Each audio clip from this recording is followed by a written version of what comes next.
सुस्वागतम दोस्तों। आज के इस वीडियो में हम अचानक से होने वाले इस तरह के फफोलों को ठीक करने के लिए प्रयोग लाई जाने वाली एक दवा के बारे में जानेंगे, जिसका प्रयोग सबसे ज़्यादा स्किन के डॉक्टर द्वारा किया जाता है। इस दवा का नाम है वेलेसाइक्लोविर टेबलेट। हम जानेंगे यह वेलेसाइक्लोविर क्या है, क्या नाम से आपको मेडिकल स्टोर पर मिल जाती, किन किन तरह की स्किन की डिजीज़ में डॉक्टर द्वारा दी जाती है, इसकी डोज क्या होती है, कितने दिनों तक इसको लेना होता है, क्या इसको प्रेगनेंसी में या ब्रेस्ट फीडिंग मदर को दिया जा सकता है और इसको लेने पर क्या क्या साइड इफेक्ट दिखाई देते हैं, और सबसे बड़ी बात, क्या इस वेलेसाइक्लोविर को बच्चों में दिया जा सकता है। यह बातें और इसके अलावा भी अन्य महत्वपूर्ण बातें इस वीडियो में हम जानेंगे, इसलिए वीडियो को बिना स्किप के अंत तक देखें। मैं हूं आपका होस्ट मोहित आदिज, आप देख रहे हैं अपना YouTube channel learn about medicine. चलिए आज से कुछ नया सीखते हैं।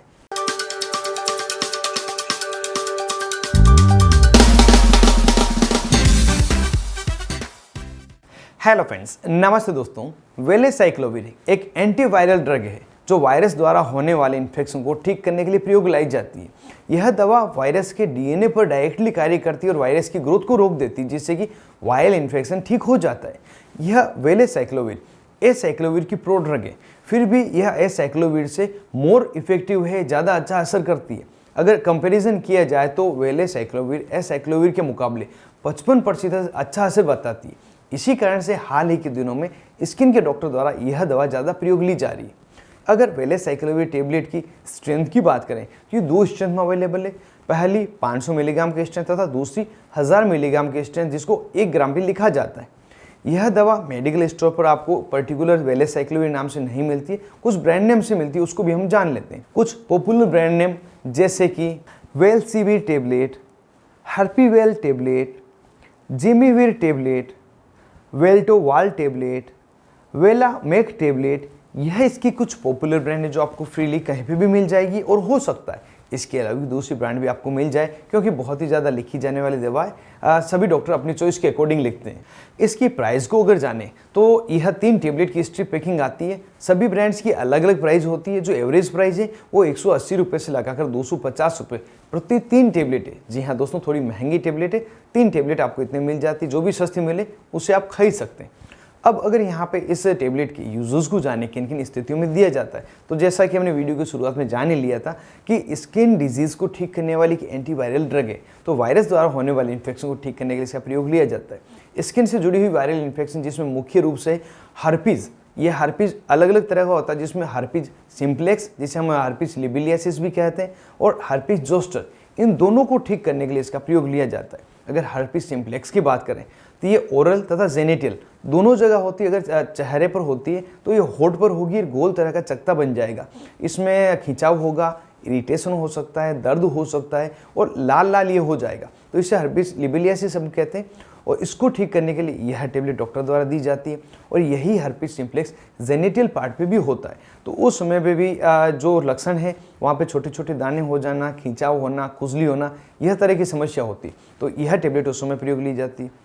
हर्पीज़ जोस्टर नाम की जो बीमारी है वह काफ़ी ज़्यादा परेशान करने वाली बीमारी है। इस समय छोटे छोटे फफोले होंगे एक बार स्किन पे, और धीरे धीरे वह हार्ड होने लग जाएंगे। कई बार ब्लैक कलर के उसके हेड हो जाते हैं, यहाँ पर बहुत ज़्यादा जलन होती है, दर्द होता है, और ये अचानक से होके धीरे धीरे बढ़ जाते हैं, जिसको समय रहते ठीक करना जरूरी है। इसी कारण से इस टेबलेट को हर्पीज़ जोस्टर को ठीक करने के लिए भी दिया जाता है। एक बार सब टेबलेट शुरू कर दी जाती है तो वायरल इन्फेक्शन धीरे धीरे ठीक होने लग जाता है। कितनी डोज देते हैं, कितने दिनों तक देते हैं, उसको हम इसके डोज के सेक्शन में जानेंगे।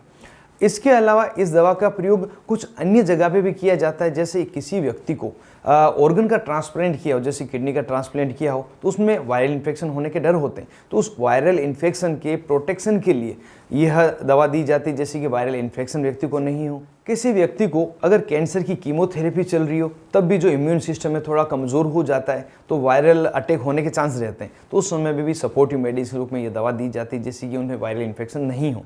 इन सभी यूजर्स के अलावा इस दवा का प्रयोग एक और लिया जाता है, जो बहुत ही ज़्यादा पूछा जाता है, क्या सर उसके लिए इसका प्रयोग ले सकते हैं, वह है वेरिसोला जोस्टर के लिए, जिसको हम चिकन पॉक्स कहते हैं, छोटी माता के नाम से भी जानते हैं। यह ज़्यादातर बच्चों में और वयस्क में देखी गई, बच्चों में ज़्यादा होती है। जब बच्चों में बीमारी होती है जिसकी उम्र 2 साल से लगाकर 18 साल की, तो उसमें यह टेबलेट दी जा सकती है। इसकी भी डोज की कैलकुलेशन करके देना होता है कि जिससे कि जो चिकन पॉक्स है जल्दी से ठीक हो जाए। हालांकि ज़्यादातर कहा जाता है कि जब चिकन पॉक्स बच्चे को हो तो उसे टेबलेट नहीं दी जानी चाहिए, लेकिन जब बहुत ही ज़्यादा सीवियर हो जाता है, बच्चा परेशान होने लग जाता है, तो उस समय डॉक्टर द्वारा यह दवा दी ही जाती है। तो इस तरह से अलग अलग वायरल इन्फेक्शन को ठीक करने के लिए यह दवा डॉक्टर द्वारा एडवाइज की जाती है। अब जब ये दवा एडवाइज की जाती है तो कुछ साइड इफेक्ट भी दिखते हैं, उसको भी हम जान लेते हैं। नॉर्मली जो साइड इफेक्ट होते हैं उसमें नोजिया तथा वोमिटिंग होना, डायरिया हो सकता है, कॉन्स्टिपेशन हो सकता है, पेट दर्द हो सकता है, चेहरे पर हल्की सूजन आ सकती है, सिर दर्द होना, चक्कर आना, डिजीनेस सा लगना, गले में दर्द होना, इस तरह की अलग अलग समस्याएं होती है। यदि ये या इसके अलावा दूसरे अनडिजायरेबल इफेक्ट मिले तो तुरंत ही अपने डॉक्टर से मिले, जिससे कि उसको कम किया जा सके या इसकी जगह दूसरी दवा आपको दी जा सके। अब वीडियो की लास्ट में जान लेते हैं इस दवा की क्या डोज होती है, कितने दिनों तक दिया जाता है और क्या इसको प्रेगनेंसी तथा ब्रेस्ट फीडिंग मदर में दिया जा सकता है।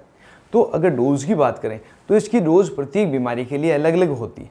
हर्पीज जोस्टर बीमारी की अगर बात करें तो उस समय इसकी डोज रहती है 1000 मिलीग्राम की टेबलेट दिन में 3 बार, 7 दिन तक इसको दिया जाता है, जिसे आप 1 ग्राम की टेबलेट भी कहते हैं। सुबह दोपहर शाम दिया जाता है और 7 दिन तक ये ट्रीटमेंट दिया जाता है। अगर हर्पीज सिम्प्लेक्स के लिए बात करें, जिसे हर्पीज लिपिलियसिस या जेनेटल एरियम हुआ है, तो उस समय 1000 मिलीग्राम की टेबलेट दी जाएगी, लेकिन इसे दिन में 2 बार ही दिया जाएगा, सुबह तथा शाम ही दिया जाता है। 7 दिन से 10 दिन तक दिया जा सकता है। एक और बात यहाँ पे, यदि किसी को हर्पीज लिपिलियसिस के लिए दिया गया है, हर्पीज सिम्प्लेक्स के लिए दिया गया और वापस से रीअकर हो गया है, तो उस समय इसकी जो डोज है वो थोड़ी चेंज हो जाती है। 500 मिलीग्राम की टेबलेट दिन में 2 बार दी जाएगी और सिर्फ 3 दिन के लिए दी जाएगी, जिससे अच्छा असर हो जाता है। किसी को ऑर्गन ट्रांसप्लांट हुआ है, अंग प्रत्यारोपण किया है, तो उस समय जो वायरल इन्फेक्शन के प्रिवेंशन के लिए दवा दी जाती है वह डोज रहती है 1000 मिलीग्राम 1 ग्राम की टेबलेट सुबह तथा शाम 5 दिन से लगाकर 10 दिन, जितनी डॉक्टर को आवश्यकता लगती उतने दिन यह देते हैं। अब जानते थे वेरिसोला जोस्टर जो चिकन पॉक्स से बच्चों में हो जाता है, उस समय क्या डोज दी जाती। इस समय 2 वर्ष से लगाकर 18 वर्ष के जो बच्चे हैं उनमें वेट के अकॉर्डिंग डोज दी जाती है। वह होती है 20 मिलीग्राम प्रति किलोग्राम के अकॉर्डिंग डोज कैलकुलेट करके इसे दिन में 3 बार दिया जाता है। एक डोज का कैलकुलेशन एग्जाम्पल समझ लेते हैं। देखो बच्चा 10 किलोग्राम का है तो उसको 20 गुणा 10 तो 200 मिलीग्राम हो गया, तो 200 मिलीग्राम सुबह, 200 दोपहर को, 200 शाम को, इस तरह से डोज कैलकुलेट करके अलग अलग दी जाती है। इस टेबलेट को हमेशा खाने के बाद लेने की सलाह दी जाती है और सिर्फ इस टेबलेट को डॉक्टर की एडवाइस पे ही लेना है, क्योंकि हेवी एंटीवायरल मेडिसिन है। हो सकता है आप अपने मन से लें, किसी प्रकार की आपको समस्या कर दें। और कितने दिनों तक लेना है, जितने दिनों तक आपको डॉक्टर ने एडवाइस किया है उसको बीच में नहीं छोड़ना है। अगर वायरल इन्फेक्शन की दवा को बीच में छोड़ते हैं तो वायरल इन्फेक्शन ज़्यादा बिगड़ जाता है, वो समय पर ठीक नहीं होता है। अब अगर बात करें क्या प्रेगनेंसी में तथा ब्रेस्ट फीडिंग में इसको दिया जा सकता है, तो ब्रेस्ट फीडिंग मदर में तो इसको दिया ही जा सकता है, लेकिन प्रेगनेंसी में इसकी रिस्क को देखते हुए ये टेबलेट दी जाती है। यदि प्रेग्नेंट वुमन है, उसको हर्पीज जोस्टर या किसी प्रकार की इन्फेक्शन हो गया है और यह टेबलेट देना आवश्यक है, उस समय इस टेबलेट से जो हानि हो रही है वह हानि बच्चे को होने वाली हानि से थोड़ा कम नुकसानदेही हो, तो उस समय इसकी जो डेंजरस है, जो रिस्क है, उसको कैलकुलेट करते हुए डॉक्टर महिला को देते हैं। जनरली अगर आपको डॉक्टर ने एडवाइस किया है प्रेगनेंसी या ब्रेस्ट फीडिंग में, आप इसका प्रयोग कर सकते हैं। तो दोस्तों आज के इस वीडियो में हमने जाना वेलेसाइक्लोविर टेबलेट के बारे में, जो हर्पीज सिम्प्लेक्स तथा हर्पीज जोस्टर को ठीक करने की बेहतरीन दवा है। उम्मीद करता हूँ पूरी जानकारी आपको मिली होगी और वीडियो आपको जोर से पसंद आया होगा। यदि वीडियो आपको पसंद आया तो वीडियो को जोर से लाइक करें, ज़्यादा से ज़्यादा इसको शेयर करें जो किसी और की भी काम आ सके। और अभी तक आपने अपने YouTube channel learn about medicine को सब्सक्राइब नहीं किया हो तो इस बटन को दबाकर सब्सक्राइब करें और जो पास में बेल आइकन आए इसे दबाएं और ऑल नोटिफिकेशन में क्लिक करें, जिससे कि आने वाले वीडियो की सभी नोटिफिकेशन मिल सके और मेरे सभी वीडियो आप मुफ्त में देख सकें। आप अपने दोस्त मोहित आदिज के साथ देख रहे थे अपना YouTube channel learn about medicine. Thank you friends, take care and be careful medicine users.